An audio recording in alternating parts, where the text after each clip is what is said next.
আমি আপনাদেরকে সবসময় নতুন পুরাতন ভালো মন্দ সাদা কালো সব ধরনের গল্প তথ্য এবং ভিডিও ক্লিপ দেখিয়ে জানিয়ে আপনাদেরকে আপডেট রাখার চেষ্টা করি বেকু ভাই সম্পর্কে আপনাদেরকে সম্যক ধারণা দেওয়ার জন্য। আজকে এরকমই একটা ছোট্ট বিক্ষিপ্ত ঘটনার সাথে আপনাদের পরিচয় করাচ্ছি। আজকে আমাদের কাটার মাস্টার অর্থাৎ আমাদের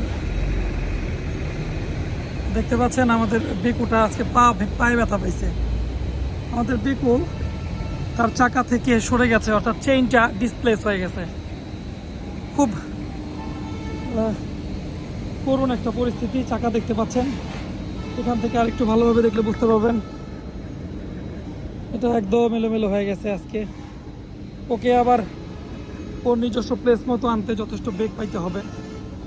আপনারা জানেন বেশ কয়েকদিন আগে ওর দাঁত ভাঙছিল, দাঁতে ব্যথা পাইছিল, এখনও পায়ে ব্যথা পাইছে। বেকু ভাইয়ের দর্শক যারা আছেন আমাদের বেকুটার জন্য দোয়া করবেন, আল্লাহ পাক যেন ওকে খুব তাড়াতাড়ি সুস্থ করে দেয়। ভাঙাগড়া হরদম বেকুভাই.com। অনেক বেশি রোদ, অনেক বেশি পরিশ্রান্ত, তারপর আপনাদের সাথে আছি। খুঁজলে সবসময় পাবেন। আপনার যে কোনো ধরনের কাজ বেকু ভাই করে দেবে আসান ইনশাআল্লাহ। বেকু ভাইয়ের পাশে থাকবেন। আসসালামু আলাইকুম।